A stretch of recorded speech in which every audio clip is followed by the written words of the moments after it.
സ്നേഹവന്ദനങ്ങൾ പ്രിയമുള്ളവർ, ഈ വീഡിയോ എങ്ങനെ തുടങ്ങണം, എന്ത് പറയണമെന്ന് എനിക്ക് വലിയ ഒരു ചിന്താക്കുഴപ്പമുണ്ട്. കഴിഞ്ഞ കുറേ ദിവസങ്ങളായി സമർപ്പൺ മോനെക്കുറിച്ചുള്ള അപ്ഡേറ്റ് ഞാൻ ഇടയ്ക്കിടെ നൽകിക്കൊണ്ടിരുന്നു. അതിൻ്റെ ഒരു ഫൈനൽ അപ്ഡേറ്റാണ് ഈ വീഡിയോ. ഇതിനകം നിങ്ങളിൽ ചിലർ വാർത്ത അറിഞ്ഞു കാണും. നമ്മളെല്ലാവരും വളരെ ശക്തമായിട്ട് പ്രാർത്ഥിച്ചു. ആ മോനെ രക്ഷിക്കാൻ മെഡിക്കൽ സയൻസ് ചെയ്യാവുന്നതൊക്കെ ചെയ്തു. നമ്മുടെ പ്രാർത്ഥനയും നമ്മുടെ സപ്പോർട്ടും ഒക്കെ നമ്മൾ മാക്സിമം ആ മകന് കൊടുത്തു. പക്ഷേ നമുക്കവനെ രക്ഷിക്കുവാൻ കഴിഞ്ഞില്ല എന്ന വാർത്തയാണ് ഈ ഫൈനൽ അപ്ഡേറ്റിലൂടെ ആസാദിയുടെ പ്രേക്ഷകരോട് എനിക്ക് പങ്കുവെക്കാനുള്ളത്. കഴിഞ്ഞ ദിവസം അവൻ്റെ ഫ്യൂണറലായിരുന്നു. ഫ്യൂണറലിൻ്റെ വീഡിയോ നമ്മുടെ ചാനലിൽ ലൈവായി കാണിച്ചിരുന്നു. നിങ്ങൾക്കറിയാമല്ലോ നോർത്ത് ഇന്ത്യയിലെ സാഹചര്യങ്ങളൊക്കെ. നോർത്ത് ഇന്ത്യയിൽ നമുക്ക് കേരളത്തിൽ ലഭിക്കുന്നത് പോലെ ഉള്ള ഒരു ഫ്യൂണറൽ സർവീസല്ല പലപ്പോഴും ലഭിക്കുന്നത്. കാരണം ക്രിസ്ത്യൻ സെമിത്തേരി ഉണ്ട്. ക്രിസ്ത്യൻ സെമിത്തേരിയിലുള്ള ഒരു കോമൺ ആയിട്ടുള്ള ഒരു സ്ഥലത്ത് നമ്മളവൻ്റെ ബോഡി കൊണ്ടുവച്ച് ഏതാണ്ട് 45 മിനിറ്റ്സ് 1 അവറോളമുള്ള ഒരു ശുശ്രൂഷ ചെയ്ത് അവനെ നമ്മൾ അടക്കം ചെയ്യുകയാണ് ചെയ്തത്. വളരെ ലിമിറ്റഡായ സൗകര്യങ്ങൾ മാത്രമുള്ള ഒരു സ്ഥലത്ത്. അങ്ങനെയാണെങ്കിൽ പോലും വളരെ അനുഗ്രഹിക്കപ്പെട്ട ഒരു അന്തിമ സംസ്കാര ശുശ്രൂഷ അവന് കൊടുക്കുവാൻ കർത്താവ് സഹായിച്ചു. നമ്മൾ പ്രതീക്ഷിച്ചതിലൊക്കെ ഒത്തിരി ആളുകൾ ആ ഫ്യൂണറലിൽ പങ്കെടുത്തു. ദൈവത്തിന് സ്തോത്രം ചെയ്യുന്നു. പല ദൈവമക്കളും അവനെക്കുറിച്ച് കേട്ടവർ, അറിഞ്ഞവർ, പ്രാർത്ഥിച്ചവരൊക്കെ ബോംബെയിലുള്ളവർ ആ ഫ്യൂണറലിൽ വന്ന് പങ്കെടുക്കുവാനിടയായി തീർന്നു. എല്ലാവർക്കും ഒരു പ്രാവശ്യം കൂടെ നന്ദി പറയുകയാണ്. കഴിഞ്ഞ ദിവസം ഏതാണ്ട് 23-ാം തീയതി വൈകിട്ടായപ്പോഴേക്കും അവൻ്റെ നില വളരെയധികം വഷളായി തീരുവാനിടയായി തീർന്നു. ഡോക്ടേഴ്സിന് നേരത്തെ തന്നെ ഞങ്ങളോടൊരു അപ്ഡേറ്റ് പറഞ്ഞിരുന്നു, അവനെ രക്ഷിക്കുക ബുദ്ധിമുട്ടാണ്. അത്രയധികം അവൻ്റെ ശരീരം മരുന്നുകളോട് പ്രതികരിക്കാതായി. 23-ാം തീയതി ആയപ്പോഴേക്കും അവരെല്ലാവരും ഇനിയും ഒരു പ്രതീക്ഷയില്ല എന്ന നിലയിലേക്ക് എത്തി. വീട്ടുകാരെയൊക്കെ അറിയിക്കുകയും കാണാനുള്ളവർക്കൊന്ന് കാണാൻ കഴിയുമെന്നൊക്കെ പറഞ്ഞു. 23-ാം തീയതി ഈവനിങ് ആയപ്പോഴേക്കും അവർ കോഡ് ബ്ലൂ വിളിച്ചു. അതായത് മരിച്ചുകൊണ്ടിരിക്കുകയാണെന്നുള്ള സൂചന. ഏതാണ്ട് 9 മണിയായപ്പോൾ അവൻ്റെ ഡെത്ത് ഡിക്ലെയർ ചെയ്തു. ആ സമയത്തൊക്കെ ഞങ്ങൾ വളരെ ശക്തമായി പ്രാർത്ഥിക്കുകയായിരുന്നു. അതിൻ്റെ തലേ രാത്രിക്ക് ഉറങ്ങാതെ പ്രാർത്ഥിക്കുകയായിരുന്നു. ഇതുപോലെ പ്രാർത്ഥന ലഭിച്ച മറ്റൊരു വ്യക്തിയുണ്ടോ എന്നെനിക്ക് സംശയം. ലോകവ്യാപകമായിട്ട് അനേക പ്രാർത്ഥനാ കൂട്ടായ്മകൾ, ദൈവസഭകൾ, അവനെക്കുറിച്ച് കേട്ടവരൊക്കെ അവൻ്റെ വിടുതലിന് വേണ്ടി പ്രാർത്ഥിച്ചുകൊണ്ടിരുന്നു. ഞങ്ങളുടെ ചർച്ച ശക്തമായി പ്രാർത്ഥിച്ചുകൊണ്ടിരുന്നു. എന്നാൽ ആ പ്രാർത്ഥനകൾക്കൊക്കെ നമ്മൾ ആഗ്രഹിച്ചതുപോലെയുള്ള ഒരു ഉത്തരമല്ല ലഭിച്ചത്. ദൈവത്തിന് പ്രസാദകരമെന്തോ, ദൈവത്തിൻ്റെ ഹിതമെന്തോ അത് നിറവേറുവാൻ ഇടയായിത്തീർന്നു. നമ്മുടെ പ്രാർത്ഥനകൾക്ക് പലപ്പോഴും നമ്മൾ ആഗ്രഹിക്കുന്നത് പോലെയല്ല ഉത്തരം കിട്ടുന്നത് എന്ന് വരുമ്പോൾ അത് നമുക്ക് വളരെ വേദനാജനകമാണ്. എന്നാൽ നമുക്കൊരു കാര്യം ഉറപ്പുണ്ട്, ദൈവത്തിന് ഒരിക്കലും തെറ്റുപറ്റുകയില്ല. മാനുഷികമാകുന്ന നമ്മുടെ ബുദ്ധിക്കപ്പുറമായി അപ്രമേയമാകുന്ന ദൈവബുദ്ധിയിൽ അവിടുത്തെ കാര്യപരിപാടിയിൽ ഏറ്റവും നല്ലതെന്തോ അതവിടുന്ന് ചെയ്യുവാനിടയായിത്തീരുന്നു. 2-3 കാര്യങ്ങൾ എടുത്തു പറഞ്ഞേ മതിയാകുകയുള്ളൂ. ഒന്നാമത് സമർപ്പണിനെക്കുറിച്ചുള്ള ചില കാര്യങ്ങളാണ്. 16 വയസ്സായി ജീവിച്ചുള്ളൂവെങ്കിലും അവൻ്റെ പുഞ്ചിരി ആർക്കും മറക്കുവാൻ കഴിയില്ല. അവസാനമായി അവനെ ഹോസ്പിറ്റലിൽ അഡ്മിറ്റാക്കിയ ദിവസം ഞാൻ അകത്ത് ചെന്ന് അവന് വേണ്ടി പ്രാർത്ഥിക്കുമ്പോൾ ഞാൻ അവൻ്റെ ചെള്ളയ്ക്ക് ഇങ്ങനെ പിടിച്ചു സ്നേഹത്തോടു കൂടെ. അവൻ എന്നെ നോക്കിയെന്ന് പുഞ്ചിരിച്ചു. ആ വേദനയുടെ നടുവിലും മനോഹരമാകുന്ന ഒരു പുഞ്ചിരി, അതവൻ്റെ പ്രത്യേകതയായിരുന്നു. എല്ലാവരെയും നോക്കി പുഞ്ചിരിക്കുന്ന നല്ല ഓമനത്വമുള്ള ഒരു മകൻ. 6 അടിയോളം അവന് ഉയരമുണ്ടായിരുന്നു. അവൻ്റെ സഹോദരന്മാരെക്കാൾ ഒക്കെ അവൻ കാണുവാൻ സുമുഖനായിരുന്നു. അതുകൊണ്ട് തന്നെ 16 വയസ്സുള്ള കുട്ടിയാണെന്ന് നമുക്ക് തോന്നുകയില്ല. 17 18 വയസ്സൊക്കെ തോന്നുന്ന ഒരു ഹൈറ്റൊക്കെ അവന് ഉണ്ടായിരുന്നു. ഇതിലൊക്കെ അപ്പുറമായിട്ട് ഞങ്ങളുടെ ചർച്ചിൻ്റെ യൂത്തിൻ്റെ പ്രോഗ്രാമൊക്കെ നടക്കുമ്പോൾ, യൂത്തിൻ്റെ പ്രെയറോ കൊയർ പ്രാക്ടീസോ ഒക്കെ നടക്കുമ്പോൾ അവൻ്റെ ഉത്തരവാദിത്വമാണ് ആദ്യം വന്ന് പ്രെയർ റൂമിൻ്റെ അപ്പർ റൂമിൻ്റെ ചാവി എടുത്തുകൊണ്ട് പോയി അത് തുറന്നെല്ലാം ക്രമീകരിക്കുക. ഞാൻ ഇന്ന് ഓർക്കുന്നു, എന്ന് യൂത്ത് പ്രോഗ്രാം യൂത്ത് മീറ്റിംഗ് ഉണ്ടോ എൻ്റെ കോളിംഗ് ബെല്ലിൽ സമർപ്പണം വന്ന് ബെല്ലടിച്ചിട്ട് ചാവി വാങ്ങിച്ചുകൊണ്ട് പോകുന്നത്. അവനായിരുന്നു എപ്പോഴും ആദ്യമെത്തി എല്ലാം ക്രമീകരിക്കുന്നത്. കൂട്ടത്തിൽ ഇളയ കുട്ടിയാണെങ്കിലും കൊയർ ടീമിൽ യൂത്ത് ടീമിലൊക്കെ അവനെക്കാട്ടിൽ കൊച്ചു പിള്ളേരുണ്ട്. എന്നാൽ കമ്പാരിറ്റീവ്ലി പ്രായമുള്ളവർ ഒത്തിരി പേരുള്ളതുകൊണ്ട് കൂട്ടത്തിൽ ഇളയ കുട്ടിയാണെങ്കിലും അവനായിരുന്നു എല്ലാത്തിനും മുന്നിട്ട് നിന്നിരുന്നത് എന്നോർക്കുമ്പോൾ ഹൃദയത്തിൽ ഒരു നൊമ്പരമുണ്ട്. ശനിയാഴ്ചയും സാറ്റർഡേയും ഒക്കെ മിക്കവാറും സമയങ്ങൾ അവൻ അപ്പർ റൂമിലായിരിക്കും. മാത്രമല്ല അവന് ഈ കൊച്ചുകുട്ടിയാണെന്ന് ഞാൻ പറഞ്ഞല്ലോ, അവൻ ഈ വലിയ ഭാരമുള്ള സ്പീക്കറൊക്കെ വണ്ടിയിലെടുത്ത് കയറ്റുമ്പോൾ ഞങ്ങളുടെ ചർച്ചിലെ തന്നെ ഒരു മൂത്ത മകൾ ചോദിച്ചു, നീ എന്തിനാണ് ഇതൊക്കെ ചെയ്യുന്നത്? മറ്റ് പ്രായമുള്ള കുട്ടികളില്ലേ, ഇത്രയും ഭാരമൊക്കെ നീ എന്തിനാണ് എടുക്കുന്നത്? അപ്പോൾ അവൻ പറഞ്ഞു, ഞാൻ ദൈവത്തിനും ഡാനി ഭയ്യായ്ക്കും വേണ്ടിയാണ് ചെയ്യുന്നത്. ദൈവത്തിന് പരമേശ്വർ കെ ലിയെ और ഡാനി ഭയ്യ കെ ലിയെ कर लो എന്ന് പറഞ്ഞാൽ ദൈവത്തിന് വേണ്ടിയാണ് ഞാനിത് ചെയ്യുന്നത്. കൂട്ടത്തിൽ ഡാനി ഭയ്യ എൻ്റെ മകൻ്റെ പേരാണ് പറഞ്ഞത്. അവർ തമ്മിൽ നല്ല അടുപ്പമായിരുന്നു. അവൻ നേരത്തെ യൂത്ത് മീറ്റിങ്ങിന് വരുമ്പോൾ ചാവി എടുത്തുകൊണ്ട് പോകുമ്പോൾ എൻ്റെ മകനും കൂടെ പോകും. അങ്ങനെ ഒന്നിച്ച് അവർ കാര്യങ്ങളൊക്കെ ക്രമീകരിക്കുമ്പോൾ അവർ തമ്മിൽ ഒരു നല്ല സ്നേഹബന്ധം ഉണ്ടായിരുന്നു. അപ്പോൾ അവൻ പറഞ്ഞത്, ഡാനി ഭയ്യായ്ക്കും കർത്താവിനും വേണ്ടിയാണ് ഞാനിത് ചെയ്യുന്നത്. വളരെ വേദനിപ്പിക്കുന്ന ആ വാക്കുകളുടെ ഓർമ്മകൾ ഇന്നും ഞങ്ങളുടെ ഹൃദയത്തിലുണ്ട്. ഇന്ന് ഞാൻ അവൻ്റെ വീട്ടിൽ പോയി പ്രാർത്ഥിച്ചു. അവൻ്റെ അമ്മ എന്നോട് പറഞ്ഞു, അവൻ സ്നാനപ്പെട്ടതിന് ശേഷം അത്ഭുതകരമായ മാറ്റമാണ് അവനുണ്ടായത്. കഴിഞ്ഞ വർഷം ഡിസംബർ മാസത്തിലാണ് അവൻ സ്നാനപ്പെട്ടത്. അവൻ സ്നാനപ്പെട്ടതിന് ശേഷം അവൻ്റെ പ്രാർത്ഥനാ ജീവിതം മാറി. അവൻ്റെ അമ്മ എന്നോട് പറഞ്ഞത്, അവൻ മറ്റെല്ലാ കാര്യങ്ങളും മാറ്റിവെച്ച് എപ്പോഴും പ്രാർത്ഥിക്കുകയും അവൻ വേദപുസ്തകം വായിക്കുകയും ഒക്കെ ചെയ്യുന്നൊരു സ്വഭാവം. രാത്രി വൈകിയും വേദപുസ്തകം വായിച്ചുകൊണ്ടിരിക്കുന്ന ഒരു സമർപ്പണം. മാത്രമല്ല അവൻ്റെ വലിയ ആഗ്രഹങ്ങൾ അവൻ്റെ പ്രാർത്ഥനയിലൂടെ പുറത്തു വരുമായിരുന്നു. കഴിഞ്ഞ ദിവസം നമ്മുടെ യൂത്തിൻ്റെ ലീഡേഴ്സിലുള്ള ഒരു മോൻ പറഞ്ഞത്, അവനെക്കുറിച്ചുള്ള അനുസ്മരണത്തിൽ പറഞ്ഞത്, അവൻ്റെ പ്രാർത്ഥനകൾ അസാധാരണ പ്രാർത്ഥനകളായിരുന്നു. മറ്റാരും പ്രാർത്ഥിക്കാത്ത തീവ്രതയുള്ള ആഴത്തിലുള്ള പ്രാർത്ഥനാ വിഷയങ്ങൾക്ക് വേണ്ടി അവൻ പ്രാർത്ഥിക്കുകയും ഇടിവിൽ നിൽക്കുകയും ചെയ്യുമായിരുന്നു. ഒരു കാര്യം കൂടെ പറയണം, അവൻ ഹോസ്പിറ്റലൈസ്ഡ് ആകുന്നതിൻ്റെ തലയാഴ്ച, അതായത് ആഗസ്റ്റ് മാസത്തിൻ്റെ അവസാനത്തെ ഒരു വീക്ക് ഞങ്ങളുടെ ചർച്ച 7 ദിവസം ഫാസ്റ്റിംഗ് ആയിരുന്നു. സമർപ്പണം ആ ദിവസങ്ങളിൽ ഉപവാസവും പ്രാർത്ഥനയുമായിരുന്നു. ആ 7 ദിവസം അവനും ഫാസ്റ്റിംഗ് എടുത്തു. അതിനുശേഷമാണ് അടുത്ത വീക്കിൽ അവൻ ഹോസ്പിറ്റലൈസ്ഡ് ആകുന്നത്.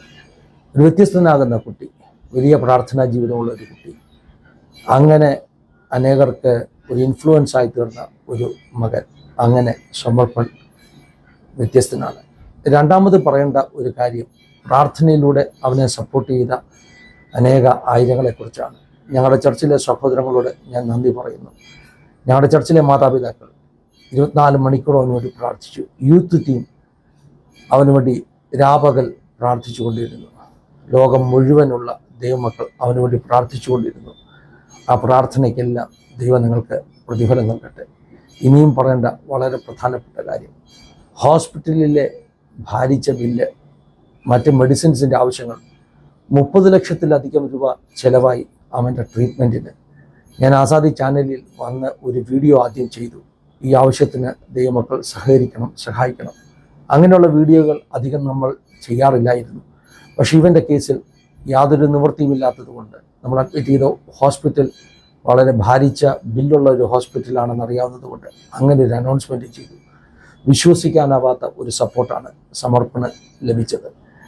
ഞാനൊരു ഫൈനൽ ഒരു അപ്ഡേറ്റ് നൽകുമ്പോൾ പ്രേക്ഷകരോട് ഓർപ്പിക്കുകയാണ്, നിങ്ങളെ സഹായിച്ച അനവധി ദൈവമക്കളുണ്ട്. അവരുടെ ആരുടെയും പേരുകൾ ഇവിടെ പറയുന്നില്ല, കാരണം ഒരു പേര് പോലും വിട്ടുപോകാൻ പാടില്ലല്ലോ.